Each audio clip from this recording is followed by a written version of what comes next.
The sun rises slowly over the wall surrounding Long Long Ranch. Epona's red hair shines brightly as she rears up on her hind legs to greet the morning. She lands gracefully back on the ground, throws her head back, and prances toward the object of her focus this morning. Me. She hasn't left my side since I called her from the Kokiri's wood.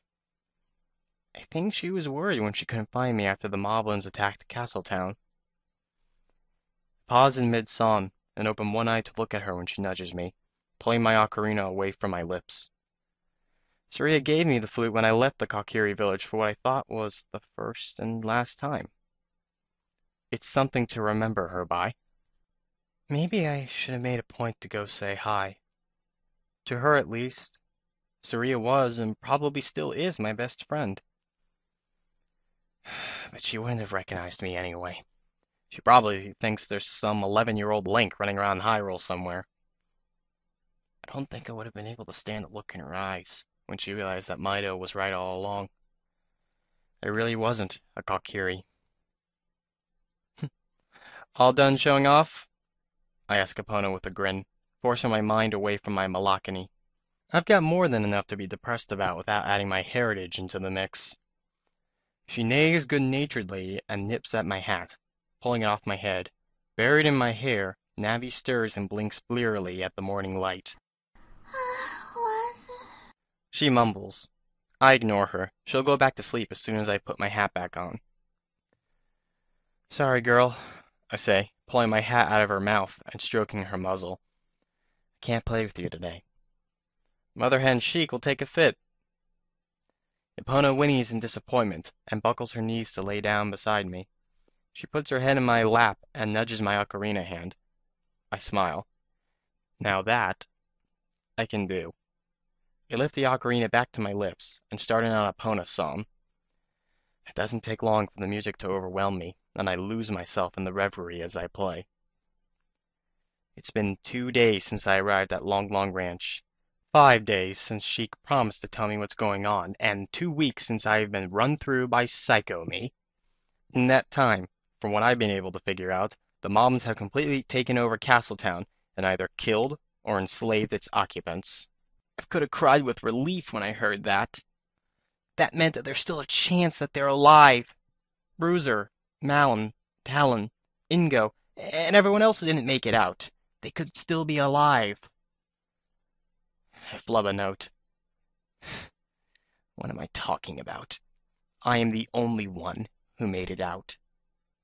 Well, and Sheik and Zelda too, of course. I still don't know how that happened. When we got here, the ranch was empty of the Long Long clan. I went nuts looking for them, tearing the place apart in the desperate hope I'd find Malin or Talon or anyone familiar.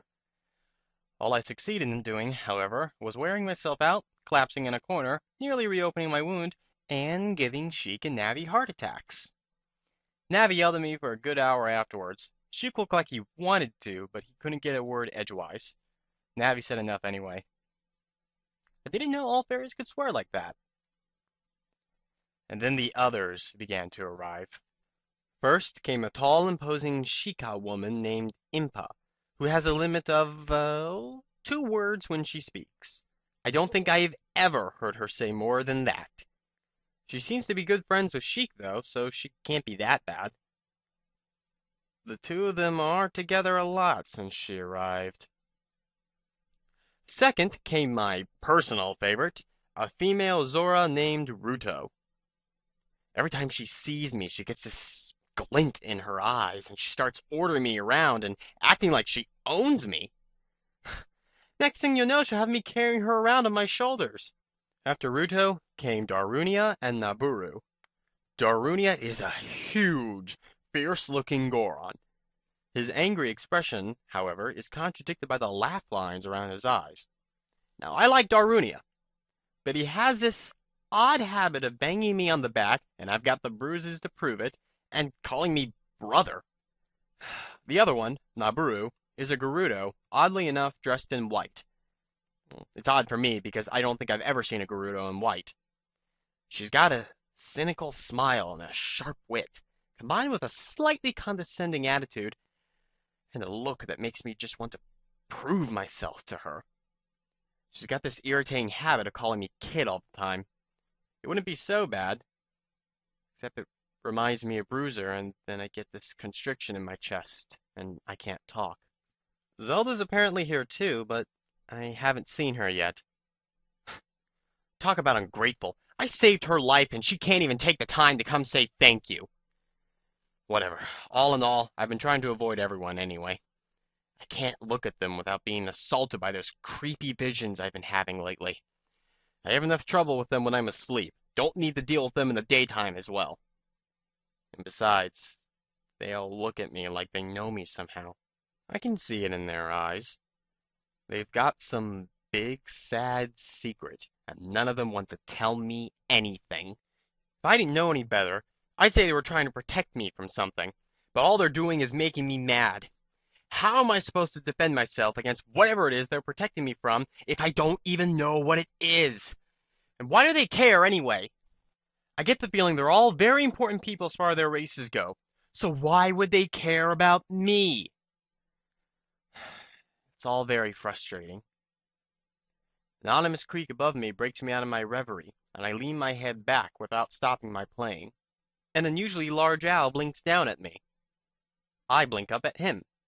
The creaking becomes a snapping, and the branch below the owl breaks, dropping its load on me.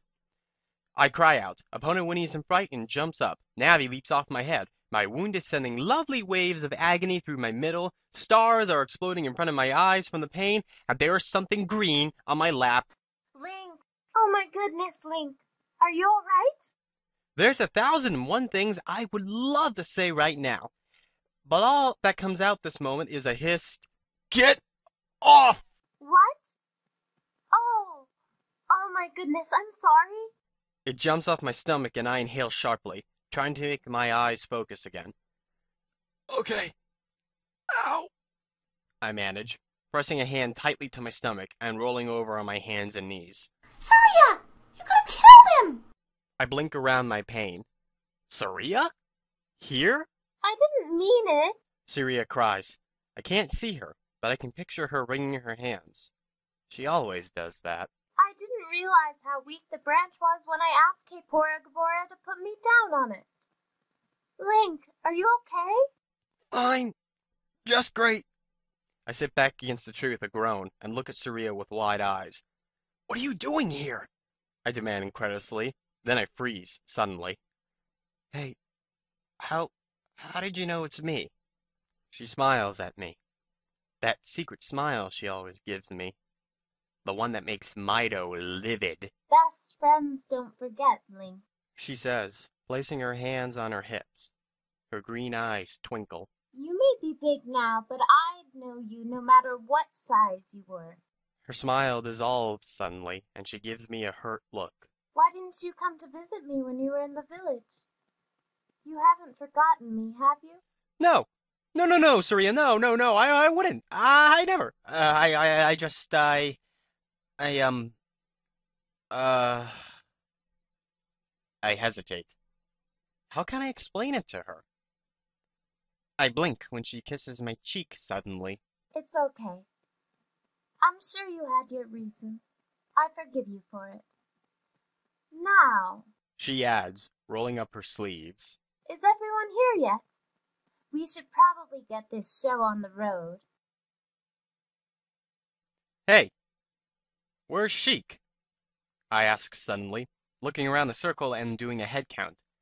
Impa, Ruto, Darunia, Nabooru, Saria, myself, Navi, Zelda, who is, on a note, definitely in better shape than I last saw her. Her hair is all fixed, and she's wearing actual clothes, not just a nightgown. And she's really, really, really good looking. And, yeah. And, okay, back to the original topic. He's not coming. Zelda says quickly. I frown. What? Why not? I demand, feeling slightly betrayed. Is it me, or did Zelda just wince now? Never mind. How could Sheik just run off and leave me like this? Why does he always have to disappear whenever I need him the most? He's got another job to do. Another job. Some friend. Great. Just great. He owes me big time for this, Relax. Navi says, settling herself on my shoulder. Believe it or not, these people are your friends. He was supposed to tell me what's going on, I shoot back. I swear, if he skipped out on me, I am gonna kick his ass, He hasn't skipped out on you. Navi says, looking at Zelda. He's probably closer than you realize. Oh, don't you start getting cryptic on me now, I say flatly. What's eating you? She demands huffily. I shrug uncomfortably. Never mind. I'm sorry, Sure you are. she says caustically. I frown. She's starting to sound like me, and that can't be a good thing. All right, Zelda says. I turn back to face her. let's get down to business. The immediate danger to the hero of time's life has passed. Yeah, wait, whoa, what? I say, my face going pale as I jump to my feet and stare at her like she's grown 2 heads. Wait, what did you just call me? She blinks at me, along with everyone else. Let's get something straight right here and now, I say, glaring around at all of them. I am already not liking this meeting. My name is Link. That's who I am. Despite what you seem to think, princess, I'm no one special. I'm definitely no hero of... whatever. What was it, time? Yeah, I'm not some hero of time. Link, you're embarrassing me. I ignore her. The last time someone mistook me for your hero of time, I got ran through. Hey, I still got a hole in my stomach if anyone cares to see it. The others are looking around at each other, exchanging glances that for some reason make me feel very small and very frightened. Maybe we should have left him with his memories. This is going to be more complicated than we thought at first. Oh, please don't start that again. Despite my best efforts, I sound more like I'm begging than demanding.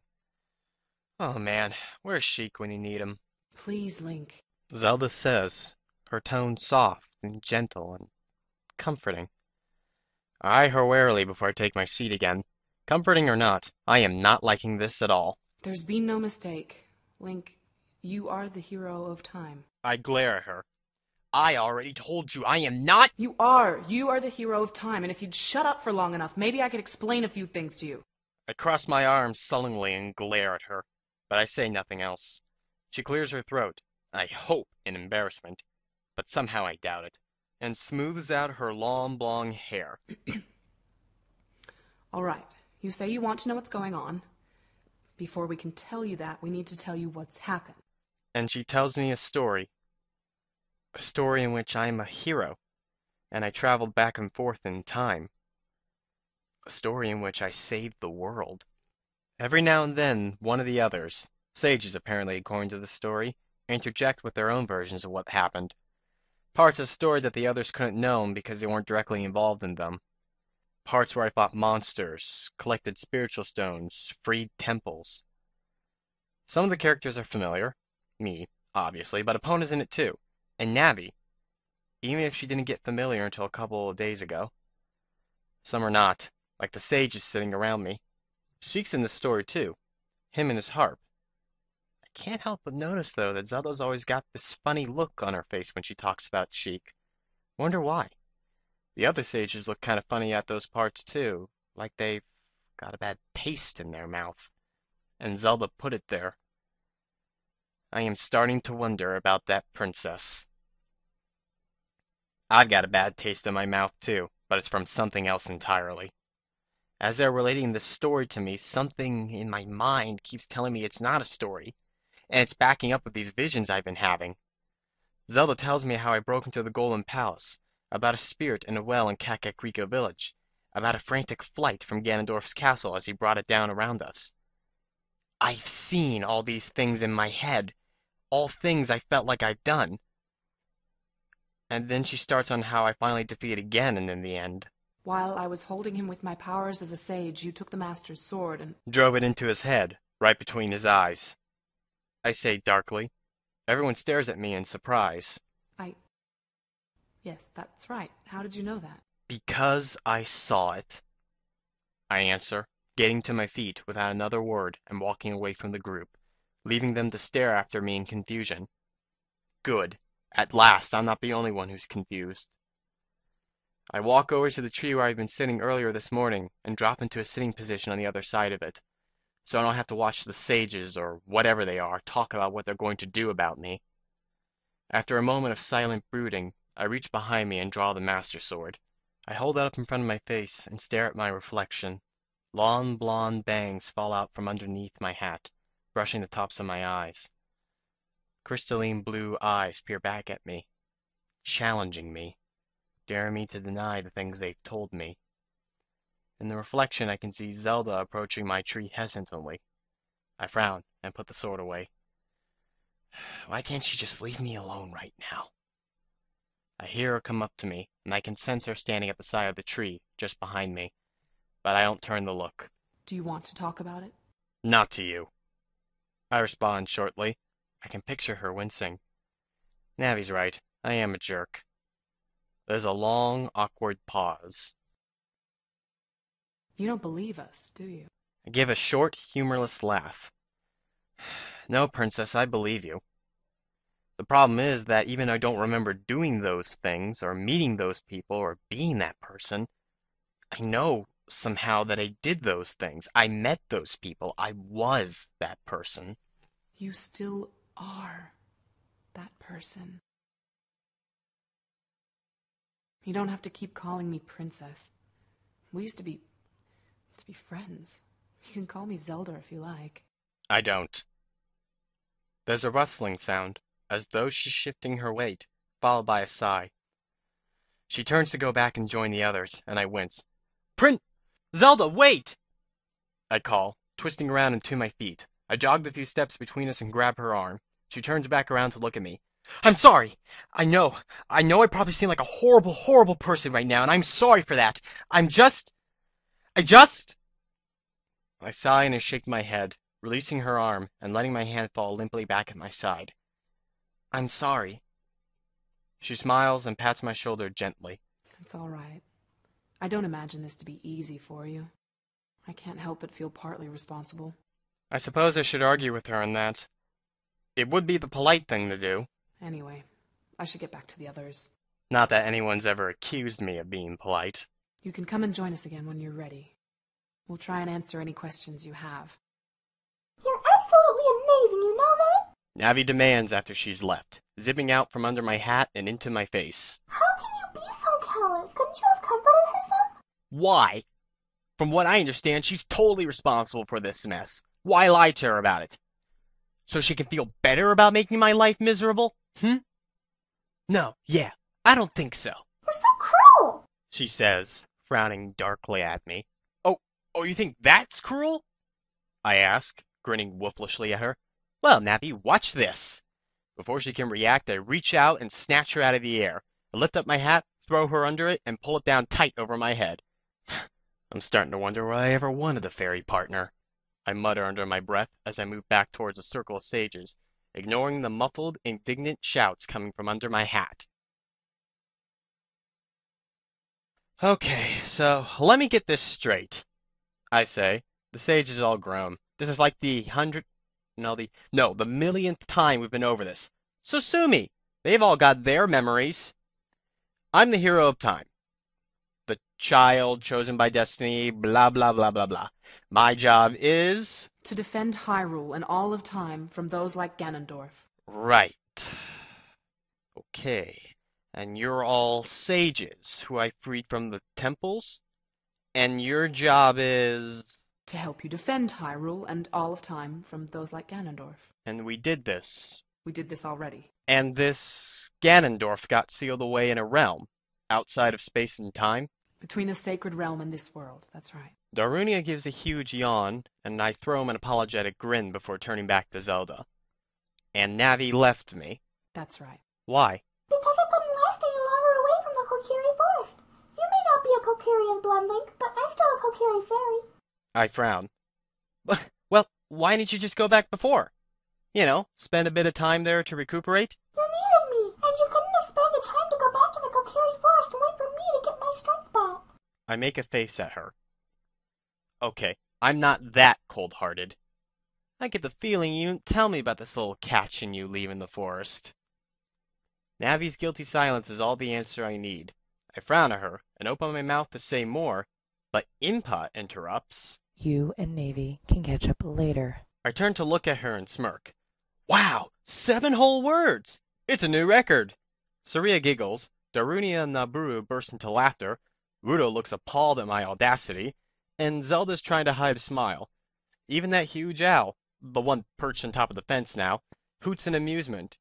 Impa's expression doesn't change. Forgive me for my lack of articulation, then.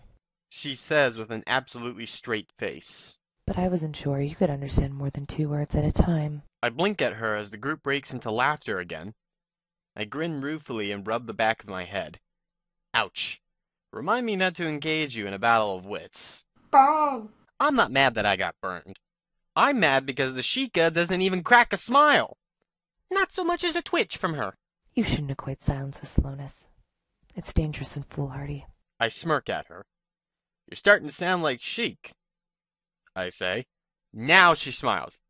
Wait, that she finds amusing for some reason? Huh. Go figure. After a moment, Zelda clears her throat. All right, back to the matter at hand. I blink and tear my gaze away from Impa's face. Right, sorry. So, after that my memories got erased, right? Zelda nods. That's right. Why? I noticed after I said that, Zelda suddenly became very interested in the pattern sewn into the hem of her sleeve. It was for the best. The other sages frown simultaneously at her, and she winces. I wanted you to be able to live a normal life, so I used the Ocarina of Time to erase your memories. You woke up on the day you would have met Navi as though nothing had happened. I frown and think of all that through. Did I know my memories were going to be erased? Oh, did you remember to bring the stones? She asks, looking around at the sages. Saria, Ruto, and Darunia all give her knowing looks before holding their hands out and closing their eyes. Shimmering lights, green, blue, and red respectively, suddenly gleam into existence just above their outstretched hands, and a shimmering sound hums brightly on the air. The sound reaches a crescendo, and the lights flare brilliantly. When they fade again, the sages are holding 3 exquisitely beautiful stones set into gold and in the shape of the symbols of their races. The shimmering sound softens, but doesn't fade. These are the spiritual stones you searched for so long ago. The Kokiri's emerald, spiritual stone of the forest. Here you go, Link. And the green stone floats from her hand and begins to hover merrily in a circle around my head. The Goron's ruby! Spiritual stone of fire! Take care of it, brother! And the red stone floats from his hand and joins its buddy in their orbit of my head. The Zora's engagement stone. Spiritual stone of water. I blinked at her. Wait. Did she say engagement stone? What's that supposed to mean? Take it respectfully. The shimmering sapphire takes leave of her hands and joins the other 2 spinning around my head. These stones are the keys to the sacred realm. The hero of time can use them in conjunction with this. There's suddenly a gleaming blue ocarina in her outstretched hand. No shimmering or light that time, it just appeared. I frowned and examined her gown. There are no pockets to hold said ocarina. I shake my head.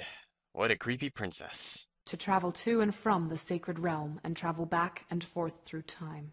The Ocarina of Time to be exact, another one of those lovely little facts that come to me out of nowhere, floats over to me as well, but instead of circling around my head, it floats expectantly in front of me. Waiting for... what? Take it, dummy! Navi hisses at my shoulder. Somebody's bitter about being shoved under my hat earlier. I reach out and grab the ocarina, and immediately, the spiritual stones stop spinning and float in front of me. They begin to spin in place rapidly, and then vanish in a flash of light. I gasp in horror. I didn't do it! Where'd they go? Where'd they go? No, seriously, where'd they go? I didn't mean it! Honestly! Zelda's lips are twitching oddly at the corners. If I didn't know any better, I'd say she was gonna laugh at me. Darunia and Nabooru, I can't help but notice, are already laughing at me. I get the feeling I'm missing something here. It's all right, Link. Zelda says, finally grinning at me. They were supposed to do that. When you get close to the altar where they're supposed to go, they'll come back. Oh. Yeah, I knew that. Navi snorts, and I shrug my shoulders violently. She topples off them and only just manages to catch herself. She does make sure to kick the back of my head before she settles back down on me. Some things never change. Impa says mildly, looking at me and Navi, currently involved in a glaring contest, which is only fitting that we now both turn to glare at her. What's that supposed to mean? We demand simultaneously. Impa's expression doesn't change, nor does she answer. Damn Sheikah. Zelda clears her throat again, and I turn back to her. So what, pray tell, am I supposed to do with these things? Well, nothing yet. Until we figure out exactly what the Moblins are up to. I don't think we should be messing with time in the Sacred Realm just yet. So why give them to me?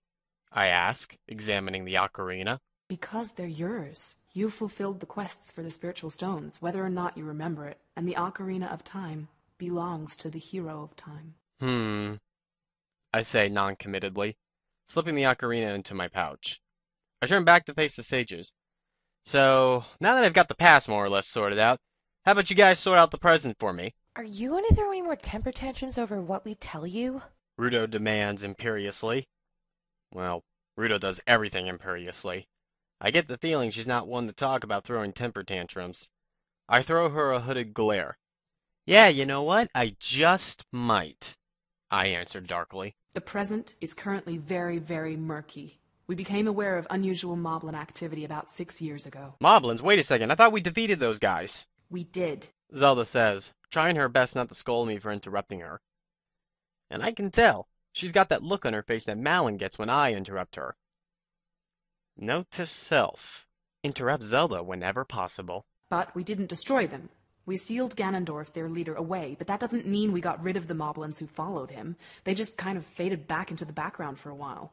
They were a nuisance to travelers and so on, but nothing major. About 6 years ago, however, they began to gather. Gather? Where? Where could a large group of Moblins possibly hope to hide? The desert. I was the one who first noticed them. They were gathering in the desert not far from my temple. I sent a messenger to Zelda, and since then, we've been trying to work out a kind of treaty between our peoples. My brow draws down in confusion. But, wait a minute. The Gerudos and Hyruleans weren't fighting. Why did you guys need a treaty? Because if Ganondorf actually manages to return, he will no doubt try to reclaim his rightful place as king of the Gerudo. If we have this treaty, we may be able to give the rest of the Gerudo an excuse not to follow him. You don't sound very hopeful. I can't help but note. Nabooru sighs. My people are very, very strict about tradition. Treaty or no treaty, I have no doubt if Gandalf returns, a vast majority of them will follow him. Darunia frowns suddenly as I scratch my head. So that's why there are so many Gerudo dignitaries in Castletown. I was wondering about that. Surely your people wouldn't follow him again. Not after what happened last time. They must realize that he's evil. Nabooru and Darunia quickly dissolve into an argument over the Gerudo, but I'm not paying attention to them. Something is nagging at the back of my mind. 6 years ago. I left the Kokiri's forest 6 years ago. The Moblins started gathering 6 years ago. In a few months, it would have been 7 years. I'll be 18. The same age I was when I apparently fought and defeated Ganondorf. And now this psycho me is after me, an army of Moblins at his back taking over Castletown, screaming about my blood in the seal. It can't be a coincidence, can it? I've heard it said that those who forget history are doomed to repeat it. Is this what this is? Is history repeating itself? My face darkens, and I instinctively loosen the Master Sword in its sheath. You look like you've come to some sort of conclusion. I turn back to look at her, expression unchanging. I think we're in a lot of trouble.